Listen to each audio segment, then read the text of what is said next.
Welcome, everyone, to Textiles and Tea with the Handweavers Guild of America. We're so excited to be here today. As you can see, I'm home, back from Wichita, and ready to start a new episode of Textiles and Tea. We want to thank our sponsor today, which is Myrna Lindstrom. Myrna is one of our Textiles and Tea angels. She comes on and sponsors our episodes, and we really do appreciate her doing that today. Thank you, Myrna. I hope you're watching today, and we appreciate it. We have a little technical difficulty right now. We're waiting for our guest to come on, so we're going to kind of rearrange things a little bit, but we hope we'll get him on in a few minutes. I would like to talk a little bit about Spinning and Weaving Week. I know it's hard to believe we're talking about October already, but we talked a lot about it at Convergence. We're talking with people about teaching and being vendors, and I want you to think about adding that to your fiber excursions this fall, and you don't even have to leave home. We've got sponsorships available. We've got advertising opportunities. There's thread talks. There's marketplace live. There's fashion shows. There's all kinds of things that you can get involved in. And all of that is during the week of October the 7th through the 13th. If you want to talk to me about being a vendor, if you want to talk about doing a sponsorship, please give me a call. If you're interested in teaching, I talked to a lot of people this past week about doing Art Sparks. So if you would like to try to do a Zoom class, just give me a call and give HGA a call and we'll get you all set up. I think we're getting Marlowe on right now. So here he comes.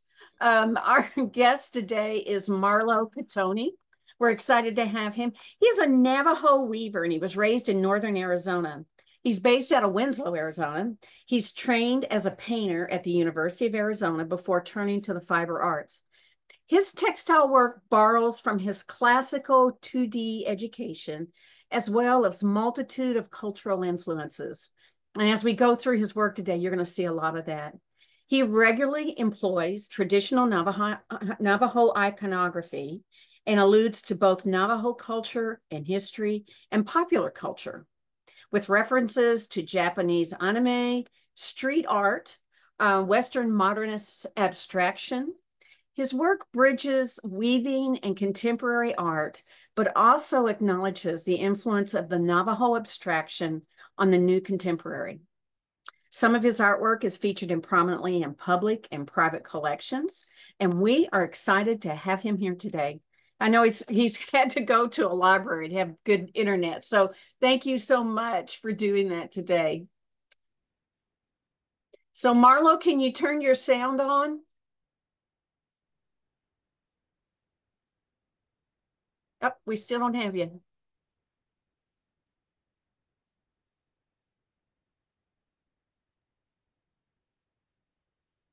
Might be your headsets. Can you unplug and plug them back in? Oh, I hear something. Can you hear me? There we go. Oh, we lost you again. Marla, this is Elizabeth. If you can see on your Zoom where it says where you have the microphone, if you can click on the little caret next to that, that's where your audio settings are. And you may just have to go in and turn up the volume on there. And for all of you watching, this is what we do with what you don't see behind the scenes.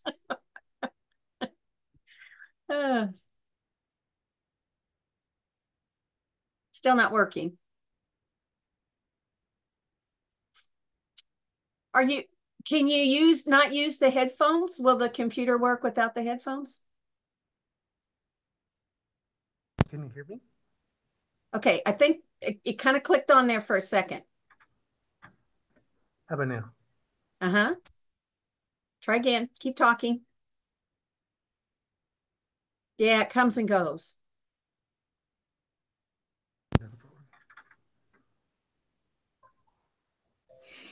Can you hear me now? Yes. Okay. Woohoo! Thank you. I know you went through a lot to come in and be with us today, and I appreciate it a lot. Well, we were trying to get the internet fixed, and people don't answer their phones anymore when you call the service provider. That's right. So you're getting automated services, so you're not really talking to a human being. Now, is there any way you can change the tilt of the computer. So we're only getting like half of your face. And we want to see your gorgeous face there. There you go. Perfect. Much better. Okay. All right. Take a breath. We're supposed to take a breath. And it's hot outside. That doesn't help. Oh, I know. It's hot everywhere. We just left Wichita, and at one point they said it was 107. It was Yeah, wild. well, once upon a time, I used to live in Atlanta, Georgia, You did? and well, I was selling books down there for a company called Southwestern, and that was my part. My area of the town was Forest Park, and I stayed with a lady by the name of Pat White, who used to own Maroon and Gold Florist, Oh, wow. right near the train tracks. Oh, So wow. Yeah, I was that's there. Forest Park. Yeah, I was living there for just one summer selling books. Oh, that's wonderful. Well, let's start with an easy question. What's your favorite tea? You know, I when I was living in Georgia, I like sweet tea, but now I can't stand sugar so much anymore, so I just have regular tea. Okay. That's true. I have to warn people when you order tea in the South, it is chock full of sugar. Yep, that's right. Well, tell us a little bit about how you got started in fiber. I know it's a family tradition, but what was your role? How did that start for you? While I was working at a hospital here in Winslow, I had moved home after college, and I was the only job that I could find where I could make money on the side and do my artwork at the same time. So was working for Winslow Indian Health Care Center, and it's a public health facility. Um, and I was in the urgent care. So we had some really sick people coming in who just Ooh. weren't feeling good. And it wasn't my cup of tea after about 5 years. So I ended up quitting. Um, but my grandmother, before I quit, told me, she goes, you should learn how to weave. But I think she was mostly because there was nobody else in the family that had taken that up except for a couple of Oh, my cousins, but they don't do it as regular as I do. But that's my full-time job now. But sometimes it's so hard these days. You with the type of work that I do, it's not conventional for people to see the type of work that I do and accept it. So when I was coming up, I had a really hard time getting going, but I kept at it and started selling. well, good for you. Well, as we look at your work, we're going to understand why it sells. It's amazing work, and we're excited for you to share it today. Now, we talked a little bit about your introduction that you were trained as a painter when you went to college, and Yes. we're going to show one of your paintings right now. And the reason why I say that this is a painting, when you start looking at some of his tapestries, y'all, you're going to have a hard time telling which is which. So, what transferred for you from your painting training and education to your weaving? Well, when I started to weave, I started shopping for my yarn at RB Burnham Trading Company, and it was they have a plethora of yarn, different colors, and they're all vegetal dyed.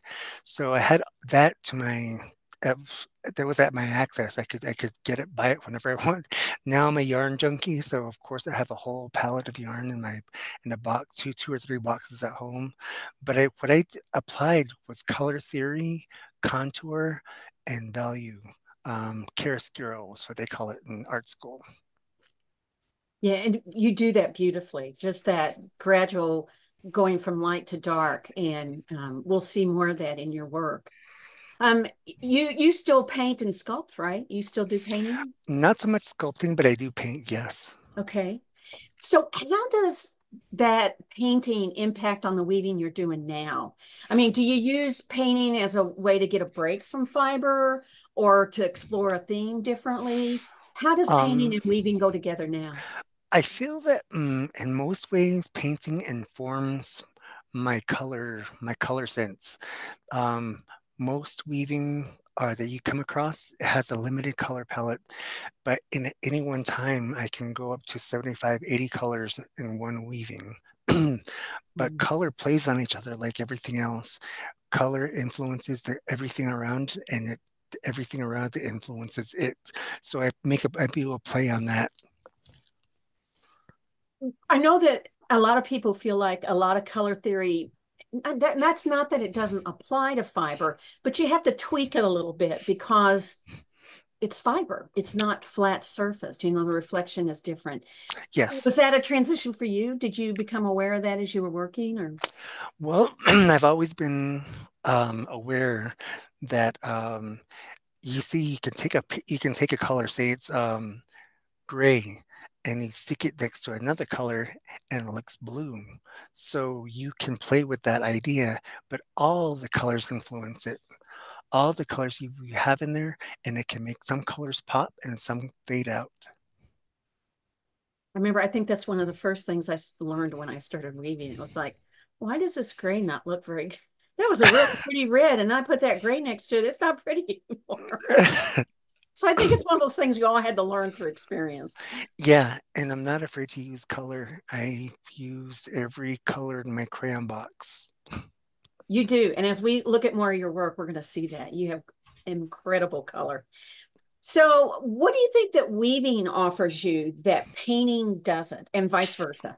Like, how do you choose which one to do?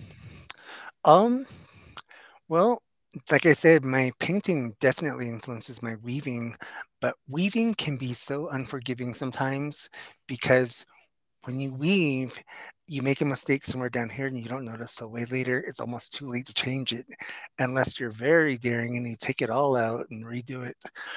But that also influences the weaving. But painting for me is just very fluid.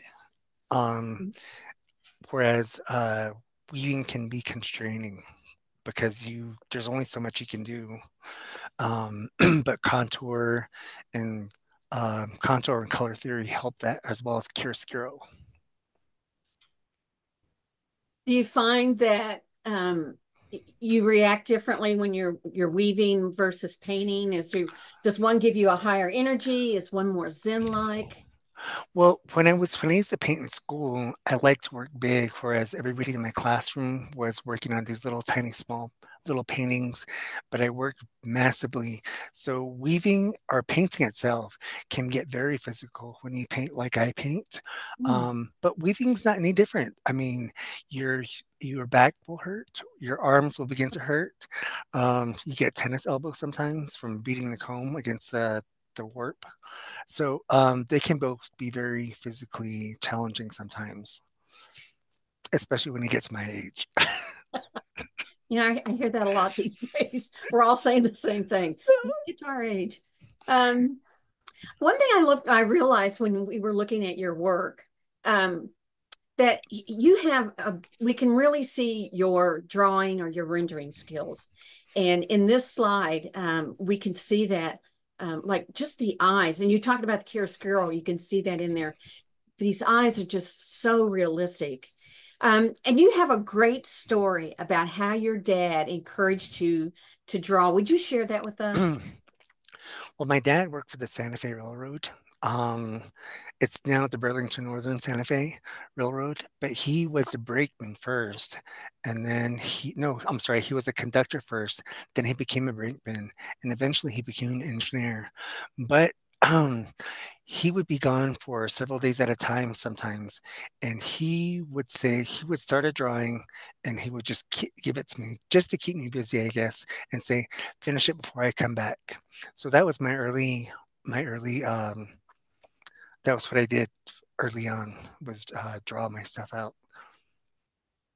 Was it, did you try to finish what he started, or did you find that you kind of did your own thing as you started working on it? I tried to finish what he started. Did you? Yes, I did. Okay. Well, one of the things you learn in art school that I didn't learn till way later is that if you go to a really good painting school or an art school, you learn from the old masters. And for me, I guess my dad was my old master. Was it mostly drawing that he did too, or did you also finish his paintings, or? I was so young then, I didn't get into painting because he Uh-huh. had oil paints out and it was just it didn't dry like you wanted it to. It wasn't until I started acrylic painting that I realized how acrylic painting worked. And I like to use the mediums, put as many mediums as I can there, make them dry. You can put medium in the painting and it dries slower. Okay. Well, one thing about your work is that your work seems to just dash the assumption about Native American artwork, that you really have changed what you show in that. So, was this an important goal for you? Is this something that you really wanted to do in your work? Well, when I was growing up, um, I always hated it when people used to tell me it can't be done. So when I wanted to do what I wanted to, when I went into weaving, I asked a lot of very experienced weavers, um, can this be done? Can this be done? And they said, I don't think so. That can't be done. So what did I do? I went out and did it. But it's not in particular. I didn't do it in particular to dash Navajo weaving in general. I just feel like I'm one of the next chapters in the progression of pictorial weaving. Because you see these days that pictorial weaving from the past, it's always a wagon or a truck or a hogan, that sort of stuff.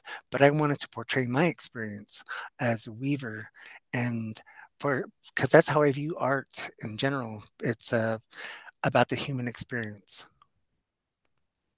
Well, as we continue to look at this piece, I want you to talk more about this because I read about it on in another interview that you did that this kind of combines traditional with more modern.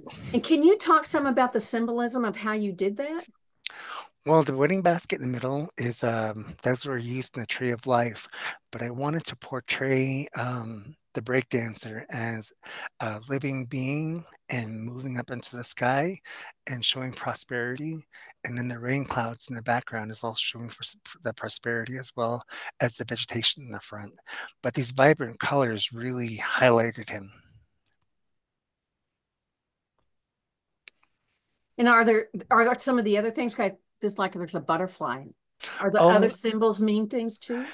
people use different types of things in butterflies. I put birds in there to do a traditional type butterfly Right, right. rendition, but and then the butterfly is the same thing. But I wanted to make the butterfly bigger than life, or actually come forward in the weaving as opposed to the figure falling back. It's so detailed. It's a work that I could just sit here and just look at and see this. Oh, I saw this. Oh, I saw that. Um, Well, I didn't have an easy time doing it. It took me 2.5 years to make. really, two So and I a would half years. 2.5 years. I worked Well, on it how when I big is could. this piece? It's not gigantic, not like the big rugs from way back. Right. It's about 5 feet by 4.5 feet, Really? Five or feet? yeah, five No feet wonder it wide, took you so tall. long. It's Yeah. amazing. Well, the next picture is, I love this. This is your cat, right? Yes, that's my cat. Well, she's gone now. She wasn't spayed, and she ran away. The door was open one day and she ran away. She was in heat. But she used to like always look out the window and she would look at the birds in the trees. And I used to always imagine what's going on in her head, or the birds must be taunting her because she would not turn away from the window. But this is another pictorial that I had done with the birds, kind of like a spin off the Tree of Life as well, because when people do birds, it's usually around a corn stalk. I'm sorry, I didn't hear you. When people do birds, what? When people do birds, it's usually around a corn stalk, like the Tree of Life. Okay. All right. Well, I wanted to show this piece because this is a great example of how you work. We see the piece in progress and then we see the piece finished. Yeah. Well, with this piece, I was trying to do a little bit more with it. I have the shadow under the cat and the shadow under the tail, and then I was putting the story together, and I have the thought bubble going up with the with a poultry and a fork and a knife in there. I love this. So when you're doing this, do you do a cartoon? Do you just see it in your head? Sometimes I do, and sometimes I don't. Um, it just depends on what if I can, if passion hits me and I can just whip it out real quick. I think this rug took me about a week to do, and I was just feverishly working on it because I wanted to see what it would look like. But this one took an honorable mention at the Museum of Northern Arizona. Ooh, I was curious because it's not like painting. You can't finish the cat and go, oh gee, a shadow would look really good there. You've got Yeah. to kind of plan that out ahead of time, right? Yeah, if you noticed, the colors in the bottom of the textile, I'm Uh-huh. using cool colors, and warm colors. The shadows Uh-huh. cool, and the brownish, the tan colors more warm. Hmm. And then just the added texture of the colors of the birds. I wanted to do brightly colored birds around the cat's head to make it think that that's what she's thinking about. She's really thinking about those birds. She wants to get a hold of one of those birds. But as you move up during the weaving, the colors transition to more grays and blues. Now, somebody just mentioned this. Is that one of the birds that's got its head turned looking at the cat? It has its tongue sticking out of the cat. You've got a great sense of humor, Marlowe. That's excellent. Excellent. I always think that too with my cat. I think the birds are out there tormenting her. Yeah, I have after this cat, I had two more cats, and I did one more cat. And that one sold to a lady in Tucson. It has checkers in it and really brightly colored and with eye dazzler in there. My cat's a tuxedo cat. So do you do a lot of drawings? Like, did you draw out this a couple of times before you started, or do you keep a journal? I'm always sketching, but I never use like just the whole. I never use the whole. I never draw the whole image out. I'll Okay. use little steadies and I apply it to the weaving. I love this cat. Oh, I love that. Um, you use a lot of symbols in your weaving. And I was curious, how do you find a balance between the symbolism, and I hope this makes sense to you, what I'm trying to say, between the symbolism and the visual? You know, does one take precedent over the other? If I really want this symbol here, but it doesn't quite balance out the picture. Do you guys see what I'm saying, Marlo? Yeah, yeah, yeah. Okay. Um, with this particular weaving, I wanted to make the eye move around, and then you have the flower in the front, and then you had the blackbird over the flower, Uh-huh. and then the guy over the blackbird. But I want it to be more like vignettes that make your eyes move around the textile. It does. It really does. I mean, you're so busy looking at everything. The, like, I'm assuming that's a landscape at the top above his head. Um, well, Oh, uh, you could call it a landscape, yeah. There's a right outside of the where I live, or here in Winslow, it's a little painted desert. But this is more of a piece that I had done in remembrance of one of my friends in Tucson. oh, Um, yeah, he was also a break dancer. oh, okay. Okay. Now, what's the size on this one? Everybody's asking about sizes. Make sure I get the. That's I want to say it was about 3.5. I should really write this stuff down, but I don't. It's like three I and a mean, if you're half. close, you know, is it like the size of a room or is it a little tiny thing? You It's know, a no, it's most about people this. want to know. It's like I would say 30 inches by 40, 40 Okay. inches. All right. I love these. I'm sorry. I get stuck looking at it. I just love these Yeah, colors. with those colors at the top, when I bought that yarn, I really love that brushness of it. It's not like a solid color. And then it allowed for the shadow at the bottom of it, at the bottom of the figure.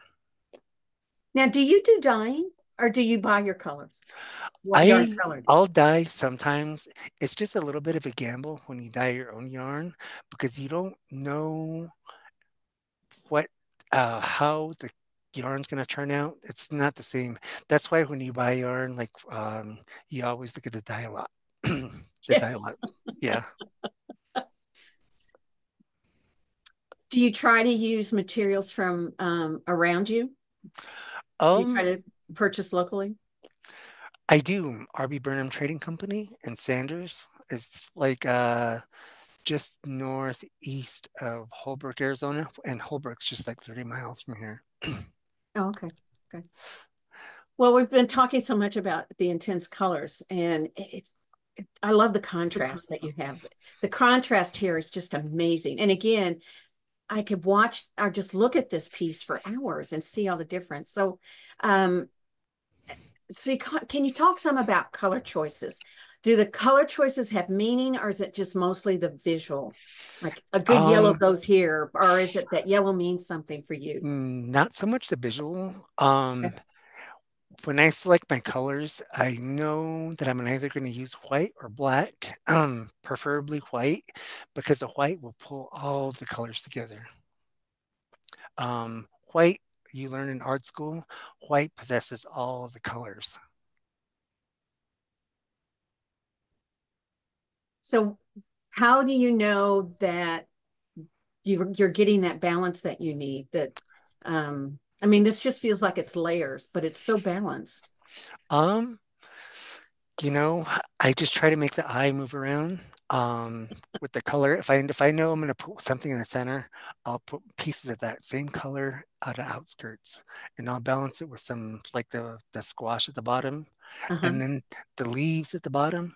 You can't see it from this particular picture, but all of that brown area, those are lots of different colors.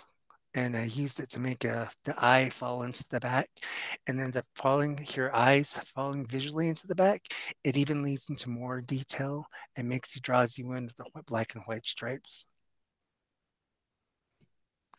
And Okay. then there's the movement in the clouds at the top also gets Uh-huh. your eye to moving around. We got people talking about the Spider Woman crosses. Well, um, lots of people call them spider woman crosses. I just call them stars. Well, the thing is, I wasn't raised traditional, and Spider Woman has Okay. a significant meaning for Navajo weavers and then Mhm. to traditional people. But I just call them crosses. I've always loved Chief's blanket rugs, and my grandma, when I graduated from high school, my paternal grandmother, she wore me a Chief's blanket. Okay. The other big contrast I see, it's in this work as well, is the contrast between the black and white. Oh, I often see checkerboard and stripes. And you mhm. talked about how important the white is to you, but what about the checkerboard? What does that mean? Are the stripes? Well, the one on the right was called Eye of the Storm. Um, for me, it's a traditional storm pattern. When other people looked at it, they called it eye dazzler, but I like how it looks like it's vibrating. It does. It really does. And then on the left, I incorporated those black and white stripes into some paintings that I used to do. I just like them because they they pull it all together for me. And that's another one of the ones I was talking about, how I did vignettes throughout the Now, piece. the one on the left, and maybe I don't see it everywhere else. I'm not paying attention. The one on the left, it has like almost has containment. It's got edges to it. Um, Oh yeah. what does that do for you? What does that do for the work? Well, traditionally, or when you go back to trading post days, they asked traders used to ask weavers to put a frame on it because that was when weavings were transitioning to wall hangings as opposed to utilitarian pieces. Mm. It looks like he's skateboarding through a tube. I thought about it Yeah, because that's yeah, almost, isn't that a oh, saying that they have is, yeah. yeah. Well, there's those the ramps, they're often like that. There's like Oh, tubes. right. Now, are you a skateboarder? No, no, no, no. I just like their movements, how they move. Oh, Same with break dancers. I like how they move. Um, I also like dance. Um, Recently, I've been wanting to go to a ballet because I think I have I want to put together a story in one of my new weavings on ballet. Well, these are amazing. I could stare at Thank you. these for hours. Thank you. So what's next for you? You know, just continue to work. I I'm surprised at how many people wanted to publish me. It started with little magazine articles and then it got transitioned to even bigger. My most recent publication, I believe, was in First American Art, and there was also Southwest Contemporary. And then television, I was they had television interviews. Well, this is one of them, but Arizona Highways, not Arizona Highways, Arizona Republic here in Arizona. They did a piece with me, and it's also going to be in USA Today on a website. It's a video. Oh, wonderful. When is that? Do you know? They said it should be out in mid-September, and then not no, it's I got my little brother involved with that as well because he is an emerging tattoo artist. Really? Yeah, and I told him, he said, you should think about this as art. I mean, you hear tattoo artists saying it's body art, but it's a little bit more permanent. Well, it's interesting you brought up the Arizona highways because they have really in past done some beautiful articles about weaving. Oh And yeah. I'm really glad to see they're doing that. That's great. Well, there wasn't Arizona Highways, it's Arizona Republic. Oh, I'm sorry. They have the paper out of Phoenix, but I was published on their website for Arizona Highways when I came out with Angry Birds. They made my rug the focal point for that exhibit called Picture This. You can probably Google it and you'll see it. All right. Picture this. Picture This It was from an her exhibit or an uh, article. an exhibit and article. Okay. I'm going to check that out. Well, we got some questions. And Okay. just remind you all, put your questions in the Q&A. There's things popping up and I can't see them. So I think there's some good questions there. If you would, please put them in the Q&A. So we're going to start, and I don't know if we'll get to them all, but we're going to try. Now this is from Patrick. He said, who taught you to weave and how long did it take you to master the weaving skills? After you talk about who taught you, I want to talk about mastering. So Well, I wouldn't call myself a master, but I thought you'd say that. but I used to during the summers we used to go out to when I was in school, we used to go out to the reservation. I used to watch my maternal grandmother weave. So I kind of had an idea of how to do it, but it wasn't until she put it my first rug for me that I actually started weaving myself. And But how old I were you? it's been about 15 years now. Wow, really? Yeah. You've come a long way in a short amount of time. Well, that's what people tell me, but I like it. Um, what Navajo weavers inspire you? That's from Sue Garber. Garber. Um, I like a lot of work. I can't really pick one out in particular because there's something to learn from all of them, whether it's technique or design. For example, my I learned hook joints as opposed to stack joints from other weavers.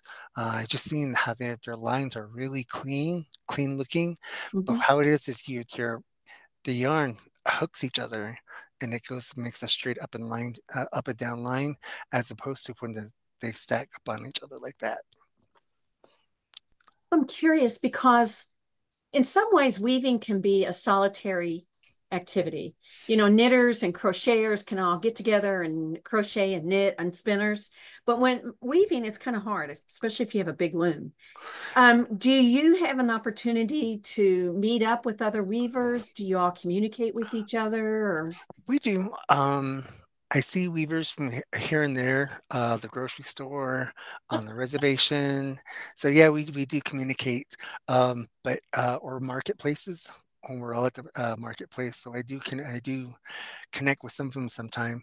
But it's your marketplaces are so crazy because it's just madness. Hmm. So there's not really a time to you can actually visit with someone. It's like hello, goodbye, kind of a thing because you need to be at your booth if you want to sell work. Well, you've really stepped away from the traditional. Do you ever get any grief from people? What's their reaction that you're not doing Um, all traditional? you know what? Early on, I've had some weavers telling me, you're not supposed to do that. And Oh, I just didn't get it. But um, the thing is,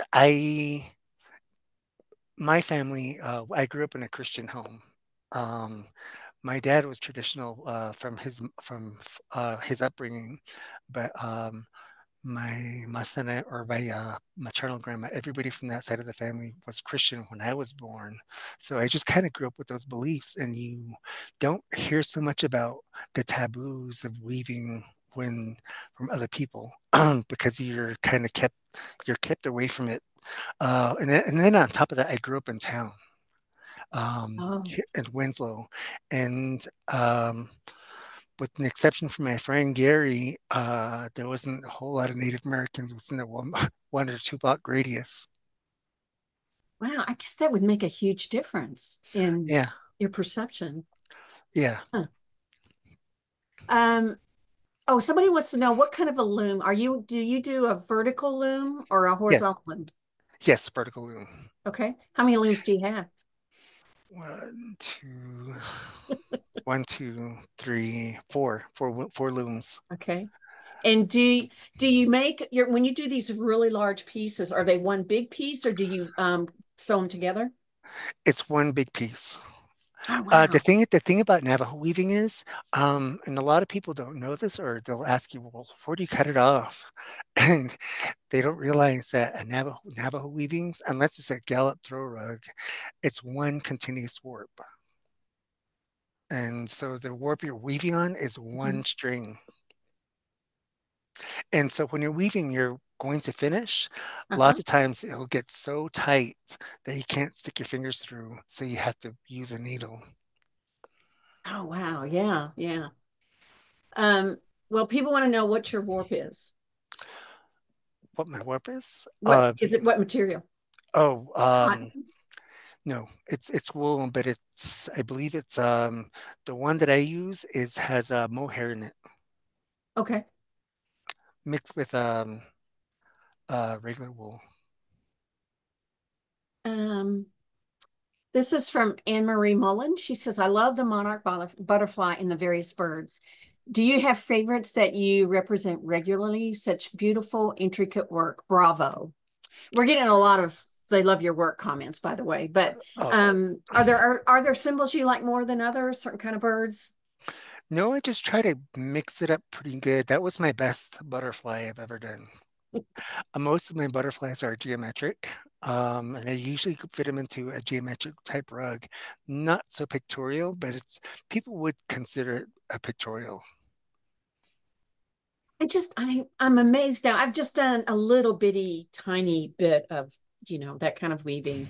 And I'm amazed when you can do the curves so smoothly and just um they're just so smooth and you make it look so easy to do the curves rather than geometric. Oh well, it's just when I was learning how to weave, you have two warps, one in the back and one in the front, and your batten separates the two. So when you're weaving, you weave with two strings. Um, so you're getting two strings. I don't do that. I weave with one. I'll go one at a time, if that makes sense. So they'll count by twos when they're going to make when they're making a curve. So it turns out very with a serrated edge, Mhm. whereas I go one by one string at a time, and it'll it allows you to make a curve. Ah, amazing. Also, Uh, wedge yes. weaving. Uh-huh. Where could we see your work? Are you in certain collections or museums, galleries? I think the Heard Museum has my biggest a biggest collection of my work. I think I have 6 rugs there. Um, I just recently won a there's a couple that bought one of my rugs and at my big exhibition Pulse. Um, when the exhibition was over, they donated they donated it to the permanent collection. And then most of my rugs are in private collections. You said that you did shows. Do you do like the festivals, like Tiles Wool Festival and that kind of thing, or No, I'm keep it pretty much to the Heard Museum, and I'm not sure. Swaya Santa Fe Markets has been it's so busy these days. Um, I think I might pull away for that for a while. Um, but I like the herd market. It's not so big. It's small enough for you to move around, get to see everything. But the SWI is just so gigantic that you can't, there's no way you can see everything. And then you have to stay at your booth. yeah, yeah. Um, oh, somebody wants to know, do you put your signature in the lower right-hand corner of the work of all your works? Yes. Way to go, Sue. Good question. Some of the we've already answered some of these questions, so I apologize for kind of Oh, it's okay. stalling here. And you said earlier that the dyes at Burnham Mhm. are they natural dyes or both? Natural dyes. They do both. They do both. Hmm. Okay. We used to have they used to come to Convergence and sell work. They would bring work. Oh yeah. My friend, my dear, very dear friend Sherry Burnham, she passed away a few years ago, She and did. Bruce and Virginia are starting to get older, so they don't go to things like that as much anymore. Yeah, it's hard. It's hard. But it was amazing. I think everybody was just, it was when Convergence was in Albuquerque, and that was the first time. It was just amazing to see the works, and there were so many of them. It was a treat. It was a real treat. I got my little piece. I was so excited. Yeah, Carrie, Sherry's husband, she Mhm. was he still carries on, or I think he does. He knows quite a bit about Navajo rugs. Yeah, yeah, they did a lecture also. It was so much information. It was great. Yeah. So thinking of, as you mentioned, this is a good question. This is from Sally. Hi, Sally. Um, Talking about aging out and the next generation, are you involved in teaching and training new weavers at all, or do you even have time?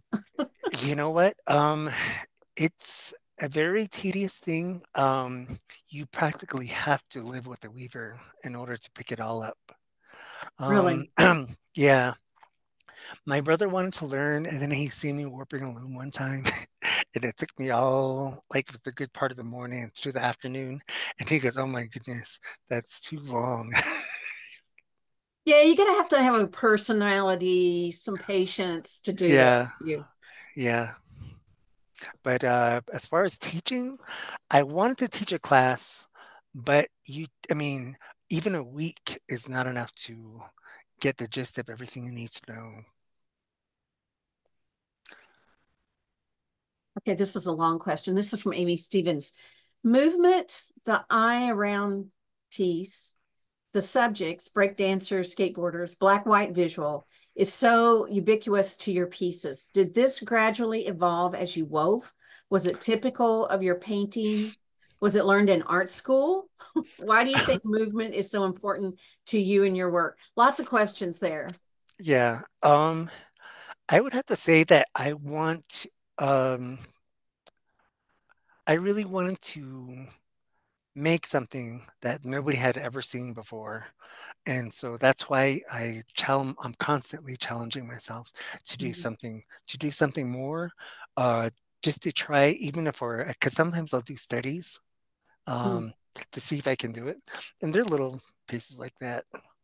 But I just wanted to see if it's possible. And experimenting with color.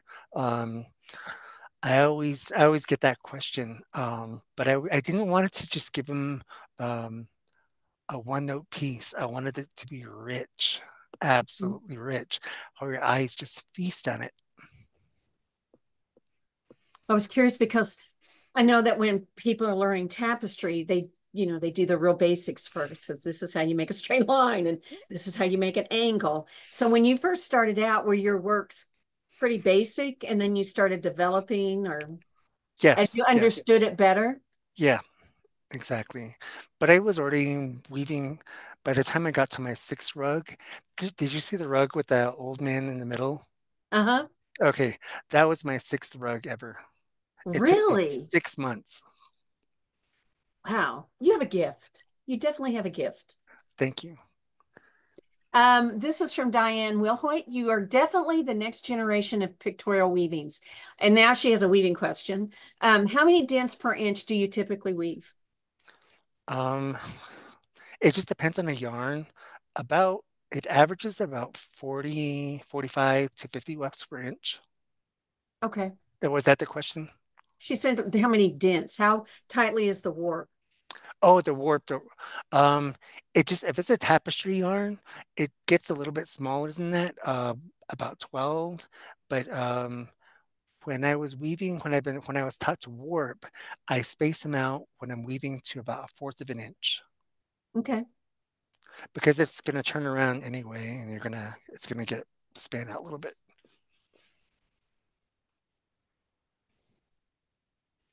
Um, this is another question about the repetition stripes and all that.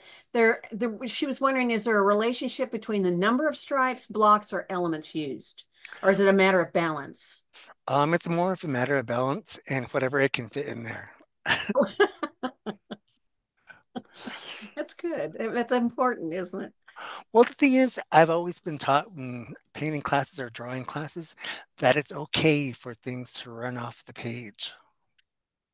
Absolutely. Absolutely. Um,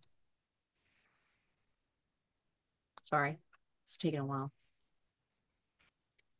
Oh, somebody else wanted to know what was the yarn you use for weft. You said you use wool for the weft Yeah, wool and the warp.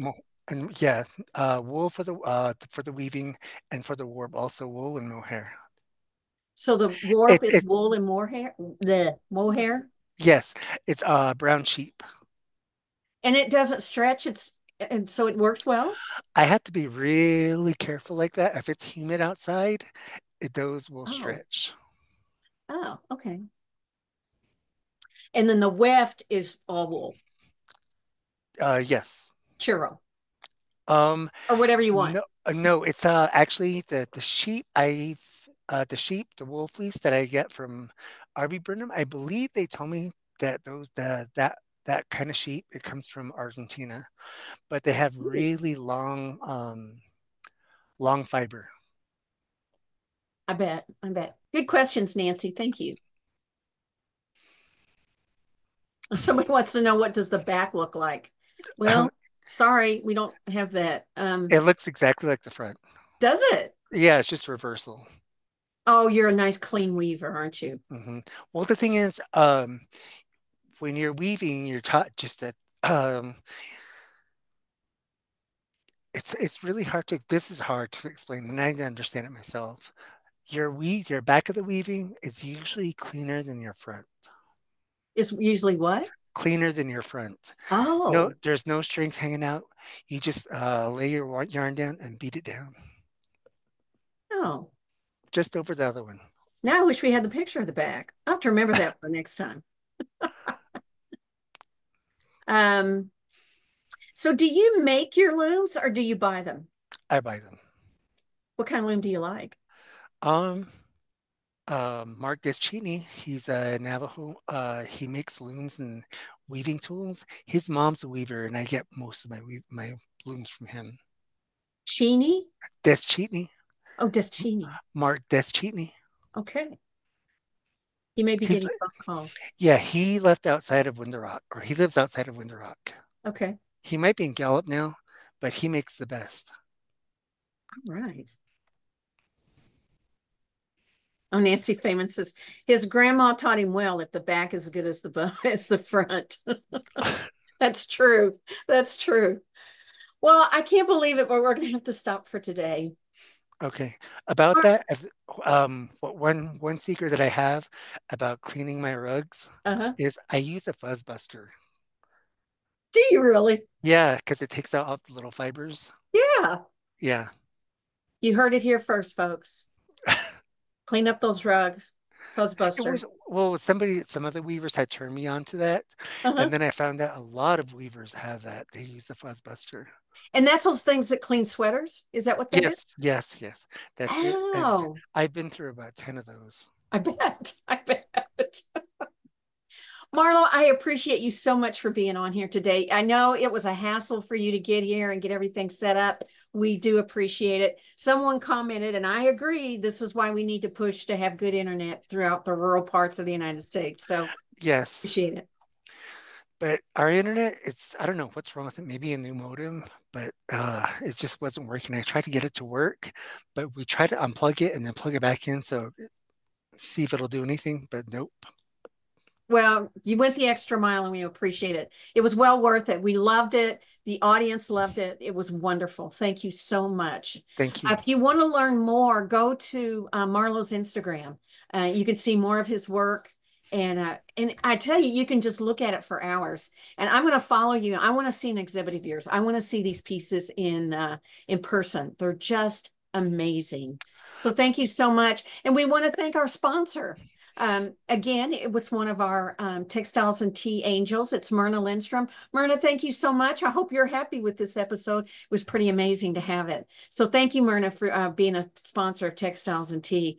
And a reminder, if you want to sponsor an episode of Textiles or Tea, or your guild or your business, come please join us and go online. You can go to the website weavespindye.org, and you can give information there, or call me.